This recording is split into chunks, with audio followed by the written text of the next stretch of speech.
Les gars, regardez ce que Regragui a dit hier dans son interview, les frères. Il a dit j'ai un contrat jusqu'à la Coupe du Monde 2026, mais si je gagne pas la Coupe d'Afrique, je pense que ça s'arrêtera après la CAN. Alors les gars, je sais pas ce que vous en pensez. Je sais pas c'est quoi votre avis par rapport à ça, les gars. Mais moi je vous dis une chose. Après la CAN, peu importe le résultat, Regragui doit rester, les gars. Peu importe le résultat, que tu gagnes la CAN ou que tu te fasses même éliminer en phase de poule, je pense qu'il doit rester jusqu'à la Coupe du Monde. Les gars, si on compte sur Regragui pour une chose, c'est pas pour la CAN, les frères. C'est pour la Coupe du Monde. Tu peux pas te permettre de le virer juste à quelques mois de cette Coupe du Monde là, alors que tu sais très bien que c'est le coach, le sélectionneur qui a eu le plus gros résultat, qui a fait l'un des plus gros exploits, non seulement du football africain dans une Coupe du Monde, mais peut-être du football tout court, les gars, dans l'histoire du football tout court. Il t'a fait l'un des plus gros exploits dans une Coupe du Monde, donc si on attend Regragui, c'est pas par rapport à la CAN. Moi, je vous dis la vérité, les frères. Par rapport à cette CAN, là, à l'heure actuelle, à l'instant T, je parle bien de à l'instant T, j'ai pas des attentes énormes encore aujourd'hui. Là, à l'instant T, si la CAN doit se jouer demain, je pense pas qu'on la gagne. Alors bien sûr, il reste encore du temps, il reste encore des moments de préparation, des matchs de préparation, les gars, bien sûr. Si là, on me dit, t'as le choix entre prendre Regragui à la CAN ou Regragui à la Coupe du Monde, mais il n'y a aucun débat, les frères. Il n'y a absolument aucun débat, je vais même aller plus loin, les gars. Je serais même prêt à virer Regragui maintenant pour prendre un sélectionneur là, pour aller à cette CAN, pour entraîner cette équipe du Maroc à la CAN. Et que si ça fonctionne pas avec ce sélectionneur là, de ramener Regragui juste derrière pour la Coupe du Monde. Au moins juste pour 3 mois d'intérim, 4 mois d'intérim pour la prochaine Coupe du Monde. Je vous dis la vérité, les frères. On va être logique. On sait très bien que quand ça va être contre des grosses nations européennes, des grosses nations sud-américaines, c'est là où tu peux attendre Walid Regragui. C'est là où tu sais qu'il peut faire quelque chose. Là, les gars, je vous le dis. Demain, on joue contre... J'aime pas dire la Côte d'Ivoire, le Sénégal, le Cameroun, parce que ça reste des grosses nations. Mais si demain tu rejoues contre l'Afrique du Sud, tu joues contre la RDC ou des choses comme ça, je vous dis, je suis pas serein. Je vous le dis, les frères, je suis pas serein. Par contre, si tu joues contre l'Italie, si tu joues contre, je sais pas, tu rejoues contre le Brésil, voire même l'Angleterre, l'Uruguay, je pense que tu peux gagner. Je suis même quasi sûr que tu peux les accrocher sans problème. Et de toute façon, même en dehors de ça, les gars, on va pas se mentir. Tu fais un mauvais résultat à la CAN. Imaginons, voilà, Regragui fait un mauvais résultat à la CAN. Donc la CAN qui aura lieu, qui va se terminer au mois de janvier, 6 mois avant la prochaine Coupe du Monde.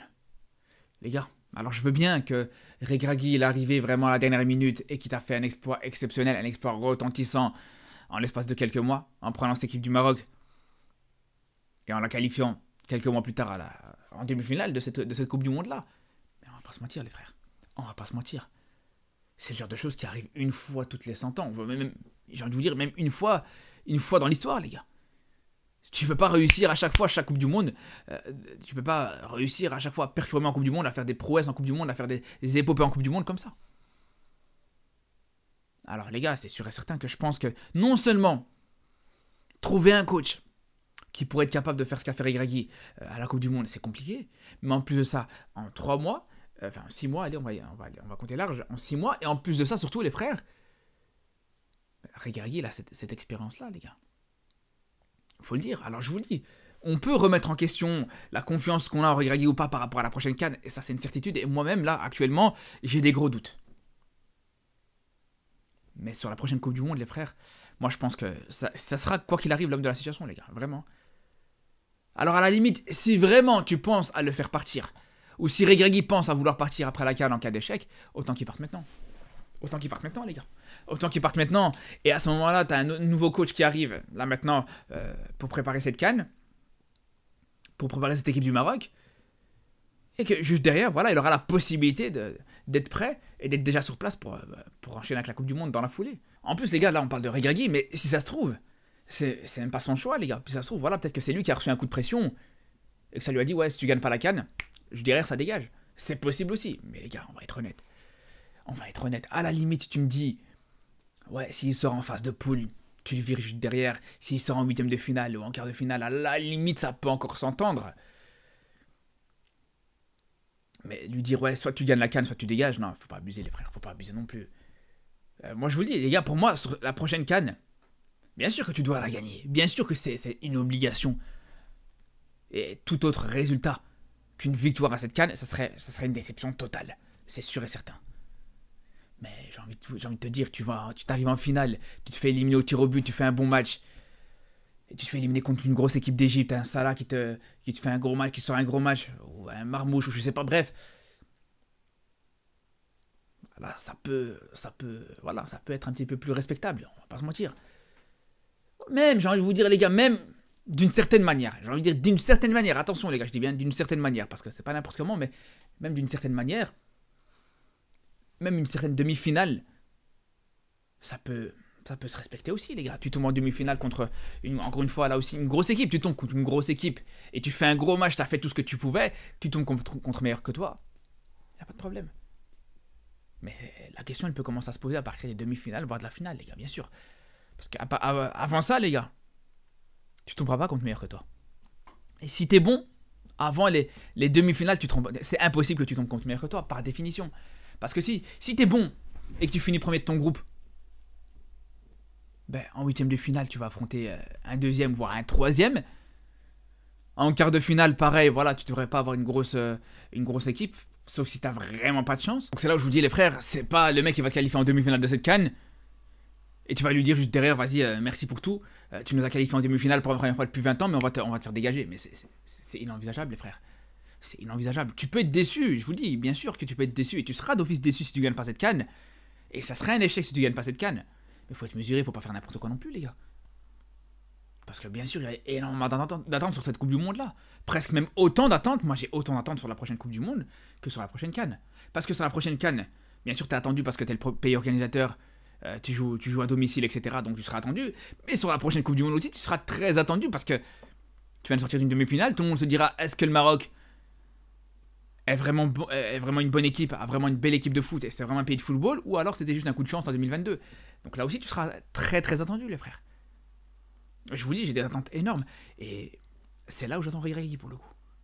C'est vraiment là où j'attends Regragui. Et je sais qu'il y en a pour qui ça va être très compliqué, les gars. Si jamais par malheur, ça doit mal se passer pour cette prochaine CAN, et quand je dis mal se passer, je parle pas d'une demi-finale ou d'une finale, mais encore moins bien que ça. C'est là où pour certains ça peut être compliqué à intégrer, de se dire voilà, tu vas garder ce coach là pour aller à cette Coupe du Monde.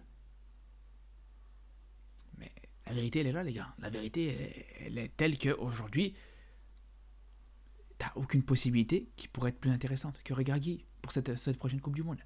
Surtout en l'espace de 3, 4, 5 mois pour préparer cette Coupe du Monde là. Et d'ailleurs c'est simple, je vous parle en termes de mois donc ça paraît long, mais ce qui est surtout important c'est de se dire que t'auras un seul rassemblement, les gars. Un seul rassemblement entre la CAN et la Coupe du Monde. Tu auras juste le rassemblement du mois de mars pour te préparer. Peut-être 1 ou 2 matchs amicaux avant la Coupe du Monde au mois de juin. C'est tout. Puis juste derrière, tu es dans le bain directement de la compétition. Ça veut dire peut-être combien? 3 matchs à tout casser? 3 matchs pour préparer une Coupe du Monde pour un coach qui vient d'arriver? C'est impossible, les gars. C'est impossible. Donc, les gars, quoi qu'il arrive, les gars, moi je vous dis, quoi qu'il arrive, pour la prochaine Coupe du Monde, Regragui doit être sur le banc du Maroc. Quoi qu'il arrive, les frères. Et après, tu lui demanderas des comptes. Après, à ce moment-là, tu t'arrangeras. Si, voilà, il fait une mauvaise Coupe du Monde, tu diras merci pour tout, au revoir, Walid. Et s'il fait une bonne Coupe du Monde, là, à ce moment-là, tu t'arranges, soit tu le gardes, ou alors tu dis, dans 4 ans, on verra si tu reviens, voilà, on ne gardera que pour les Coupes du Monde, c'est possible aussi, je sais pas. Mais bref, dans tous les cas, les frères, dans tous les cas, bien sûr qu'on va pas forcément parler de malheur, parler de négatif. Dans l'idéal, ce que tu peux espérer, c'est de faire une bonne CAN et juste derrière, d'enchaîner avec la Coupe du Monde, avec Regragui. Tout simplement, les frères, c'est tout ce qu'on espère. Bref, en tout cas, les frères, on se dit à très vite pour une nouvelle vidéo sur le football africain, sur le football européen, avec le débrief du match Real Arsenal, avec Brahim Diaz d'ailleurs. Est-ce qu'il jouera ou pas? Je sais pas, mais en tout cas, le débrief sortira ce soir. Et surtout, les gars, d'ici là, prenez soin de vous.